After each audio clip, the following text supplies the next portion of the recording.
യുഎസും ഇറാനും തമ്മിലുള്ള സംഘർഷം ഒഴിവാക്കാൻ ലക്ഷ്യമിട്ടുള്ള മൂന്നാം ഘട്ട ചർച്ചയും ധാരണയിലെത്താതെ പിരിഞ്ഞു. ഇരുസംഘവും ജനീവയിൽ നിന്ന് മടങ്ങി. അമേരിക്കയുമായി പൂർത്തിയായത് ഇതുവരെയുള്ള ഏറ്റവും ഫലപ്രദമായ ചർച്ചയെന്ന് ഇറാൻ വിദേശകാര്യമന്ത്രി അബ്ബാസ് അരാഗ്ചി പറഞ്ഞു. വലിയ പുരോഗതിയുണ്ടായെന്ന് ഒമാൻ വിദേശകാര്യമന്ത്രിയും പറഞ്ഞു. യുദ്ധഭീതി വർദ്ധിച്ച സാഹചര്യത്തിലാണ് ഇറാൻ നിലപാട് മയപ്പെടുത്തിയത്. ആണവായുധങ്ങൾ നിർമ്മിക്കുന്നതിൽ നിന്ന് തടയുകയാണ് ചർച്ചയുടെ ലക്ഷ്യമെങ്കിൽ ഉടൻ കരാറിലെത്താൻ ഇറാന് സാധിക്കുമെന്നും അലി ഷംഖാനി പറഞ്ഞു. ട്രംപിന്റെ പ്രത്യേക പ്രതിനിധി സ്റ്റീവ് വിറ്റ്കോഫിനും ഇറാൻ വിദേശകാര്യമന്ത്രി അബ്ബാസ് അരാഗ്ചിക്കും പുറമെ രാജ്യാന്തര അറ്റോമിക് എനർജി ഏജൻസി മേധാവി റാഫേൽ ഗ്രോസി മൂന്നാം ഘട്ട ചർച്ചയിൽ പങ്കെടുക്കുന്നുണ്ട്.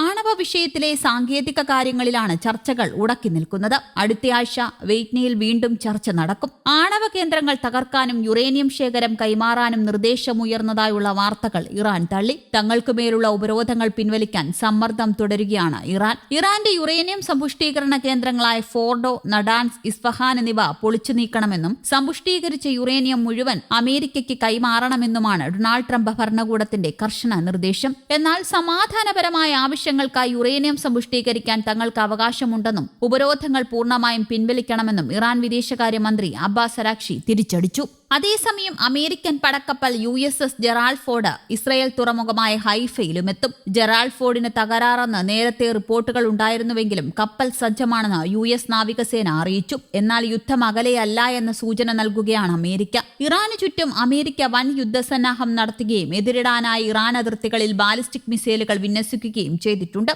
സൈനിക വിന്യാസത്തിലൂടെയും ആക്രമണ ഭീഷണികളിലൂടെയും ഇറാനെ കരാറിൽ ഒപ്പുവെപ്പിക്കാനാകൂ എന്നാണ് ട്രംപ് കരുതുന്നത്. ഭീഷണിക്ക് വഴങ്ങുന്നില്ലെങ്കിൽ ചെറുതും വലുതുമായ ആക്രമണങ്ങൾ നടത്തി സമ്മർദ്ദം കൂട്ടാനാണ് ട്രംപിന്റെ പദ്ധതി. എന്നാൽ ഇറാനെ ഭീഷണിപ്പെടുത്തി കരാറിൽ ഒപ്പുവെപ്പിക്കാൻ സമ്മർദ്ദ തന്ത്രങ്ങൾക്ക് കഴിയുമോ എന്നത് സംബന്ധിച്ച് യുഎസിൽ നിന്ന് തന്നെ സംശയങ്ങൾ ഉയരുന്നുണ്ട്. ചർച്ചകൾ പരാജയപ്പെട്ടാൽ ആക്രമണം എന്നതുകൂടാതെ ഒരു പ്ലാൻ ബി കൂടി അമേരിക്ക പരിഗണിക്കുന്നുണ്ട്. അന്താരാഷ്ട്ര ആണവോർജ ഏജൻസി മേധാവി റാഫേൽ ഗ്രോസിയാണ് ഈ നിർദ്ദേശം മുന്നോട്ട് വെച്ചത്. ഇത് പ്രകാരം ഇറാന് പരിമിതമായ രീതിയിൽ ആണവ സമ്പുഷ്ടീകരണ പദ്ധതി നടത്താം. പക്ഷേ ചികിത്സാ ആവശ്യങ്ങൾക്കും മെഡിക്കൽ ഗവേഷണങ്ങൾക്കും മാത്രമായി അത് പരിമിതപ്പെടുത്തണം. ഈ കരാർ ഇരുകൂട്ടരും അംഗീകരിച്ചാൽ തങ്ങൾ ഇപ്പോഴും യുറേനിയം സമ്പുഷ്ടീകരണം തുടരുന്നുണ്ടെന്ന് ഇറാൻ ഭരണകൂടത്തിന് ജനതയോട് പറയാം. ഇറാന്റെ ആയുധ നിർമ്മാണ ശേഷിയുള്ള എല്ലാ കേന്ദ്രങ്ങളും അടച്ചുപൂട്ടിച്ചതായി ട്രംപിനും അവകാശപ്പെടാം. മിഡിൽ ഈസ്റ്റിൽ നിലവിൽ അമേരിക്കയ്ക്ക് ശക്തമായ സൈനിക സാന്നിധ്യമുണ്ട്. 10-ലധികം യുദ്ധക്കപ്പലുകളെ വിന്യസിച്ചുകൊണ്ട് മിഡിൽ ഈസ്റ്റിൽ അമേരിക്ക തങ്ങളുടെ സാന്നിധ്യം ശക്തമാക്കിയിരിക്കുകയാണ്.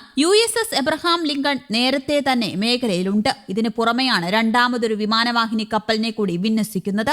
2003 ഇറാഖ് അധിനിവേശത്തിനു ശേഷമുള്ള ഏറ്റവും വലിയ സൈനിക സന്നാഹമാണ് അമേരിക്ക ഇപ്പോൾ മിഡിൽ ഈസ്റ്റിൽ ഒരുക്കിയിരിക്കുന്നത്. ആയിരക്കണക്കിന് സൈനികരെയും യുദ്ധക്കപ്പലുകളെയും വിമാനവാഹിനി കപ്പലുകളെയും മേഖലയിലേക്ക് ട്രംപ് അയച്ചിട്ടുണ്ട്. നയതന്ത്രത്തിന് മുൻഗണന നൽകുന്നുണ്ടെങ്കിലും ഇറാൻ നേതാക്കളെ സമ്മർദ്ദത്തിലാക്കാൻ പരിമിതമായ രീതിയിൽ ആക്രമണം നടത്തുന്നത് ട്രംപ് പരിഗണിക്കുന്നുണ്ട് എന്നാണ് റിപ്പോർട്ടുകൾ. ചർച്ചകൾ പരാജയപ്പെട്ട സ്ഥിതിക്ക് ഇറാന്റെ സൈനിക കേന്ദ്രങ്ങളെ ആക്രമിക്കാനോ അല്ലെങ്കിൽ ഭരണമാറ്റത്തിനായുള്ള വിപുലമായ നീക്കങ്ങൾ നടത്താനും Trump മുതിർന്നേക്കും.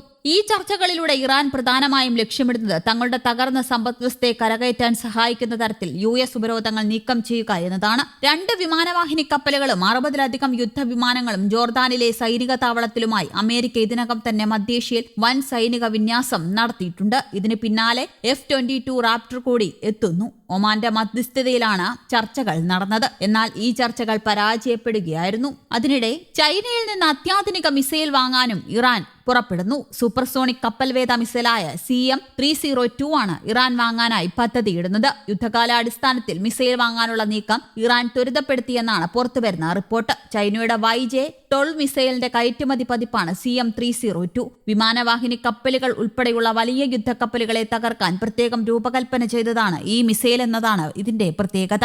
News desk Kerala Kaumudi.